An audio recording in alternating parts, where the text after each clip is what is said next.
Up next on Line TV, we have Sammy D and Bethany Ellis as your anchors.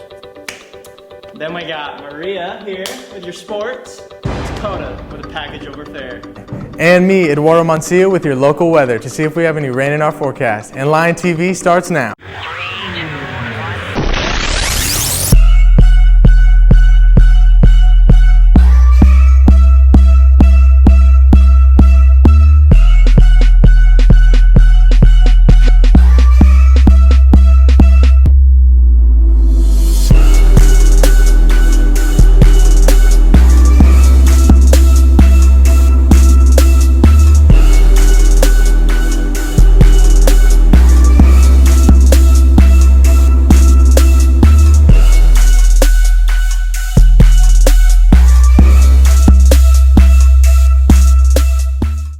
Good morning, Searcy High School, and happy Friday. I'm Bethany Ellis. And I'm Sammy D. Let's hop straight into some announcements. If you have not received your second meningitis shot at the age of 16, you will be dropped on October 1st, 2019. All other shots must be up to date or an exemption letter received by October 1st, 2019 also, in order to avoid being dropped.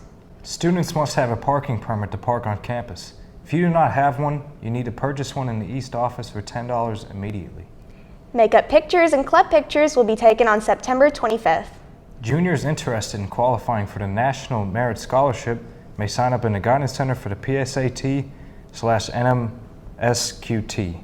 The date for this year's exam is Wednesday, October 16th, and the fee for this exam is $18 per student. Students may pay with cash or check.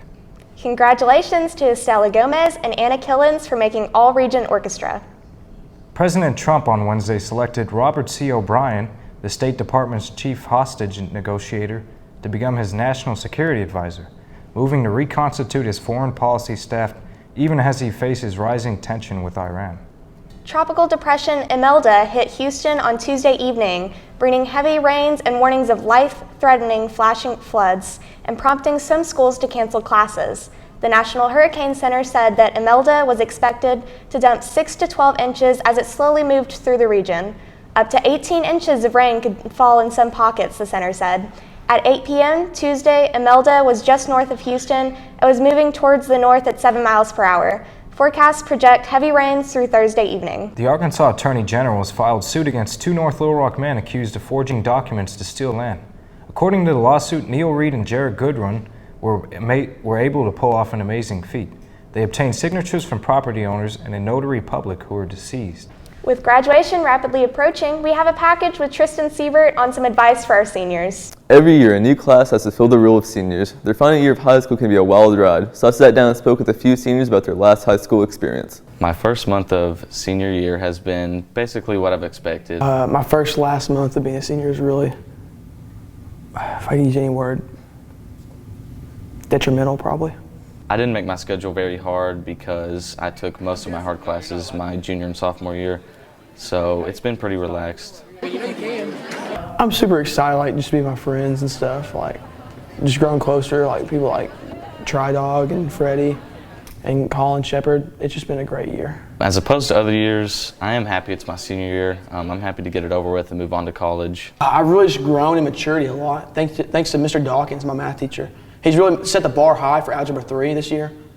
And I've seen a lot of like just relationships mend. Like Dana Jackson and Freddie, who would have thought those two could actually work out and be such a fiery relationship? And it's been amazing to watch. And I'm so grateful for this year, just seeing things like that happen. After they finished it last year, they have a few plans on what they want to do for their career.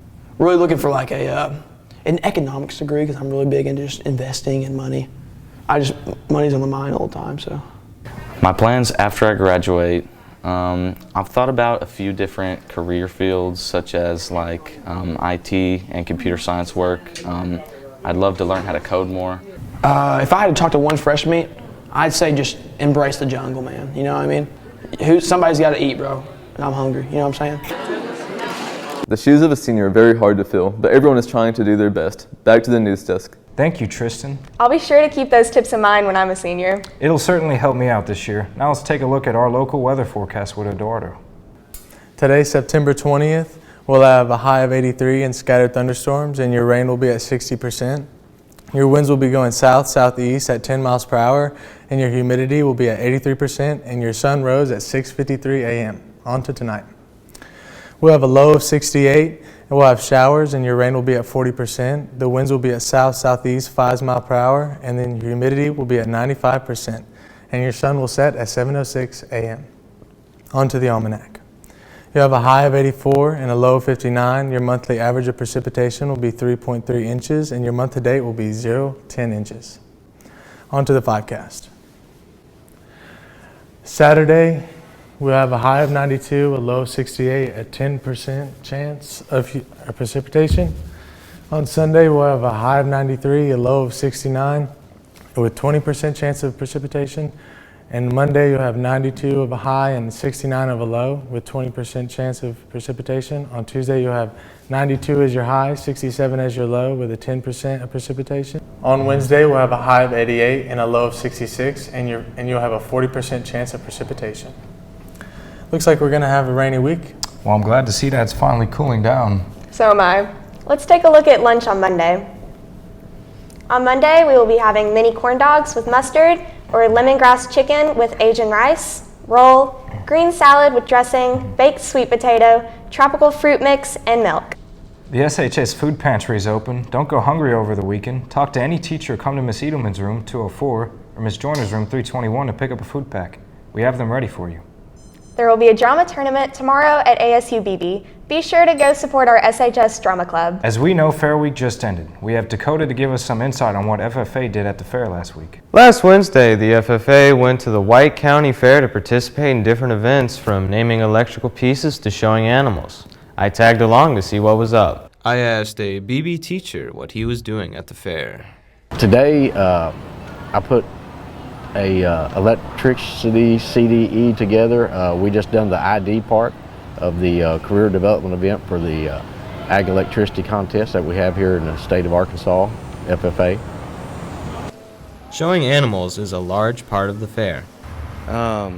Basically, we had some members that showcased some animals out there, and they made the sale.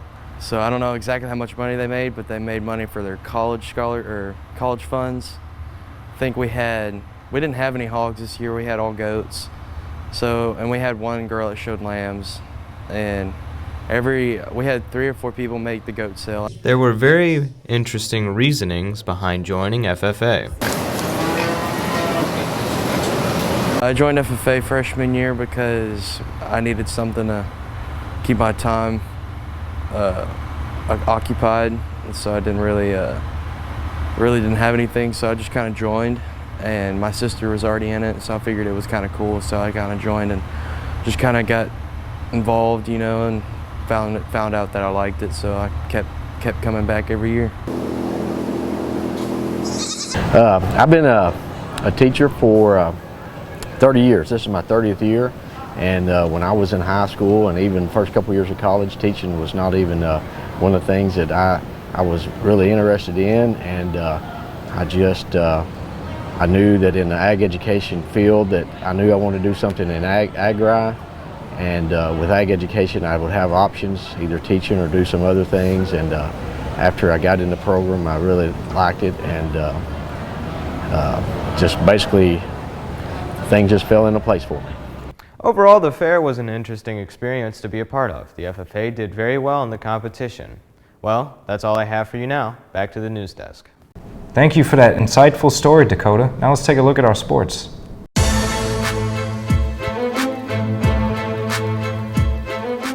Good afternoon, Searcy. For your local sports, golf has a 5A East Conference tournament at Jonesboro on Monday. Let's wish them luck as they prepare for that. As your Searcy Lions have an off week, we got some insight from Daniel Perry on what the team will be doing to prepare for the rest of the season.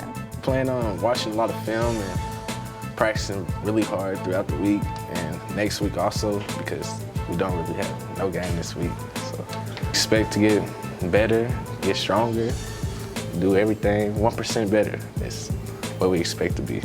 I think we'll have a lot of time to get better at the bad things that we did through last game. Looking into national sports, in football, the Browns played the Jets on Monday and won 23-3.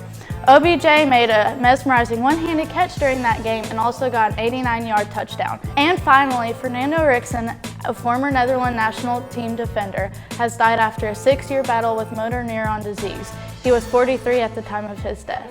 Well, Cersei, that's all we have for you today in the world of sports. Let's send things back to the news desk. Thank you, Maria, for those sports updates. Be sure to go check out Bridget Bang's story on school uniforms at CerseiLionPress.com. Well, Cersei, that's all we have for you today. Don't forget, if you missed an episode, you can go to our new YouTube channel, Cersei Lion TV. Signing off, I'm Bethany Ellis. And don't forget to follow us on Twitter at Lion TV and on Instagram and Facebook at Cersei Lion TV. Signing off, I'm Sammy D. Let's see you guys next week.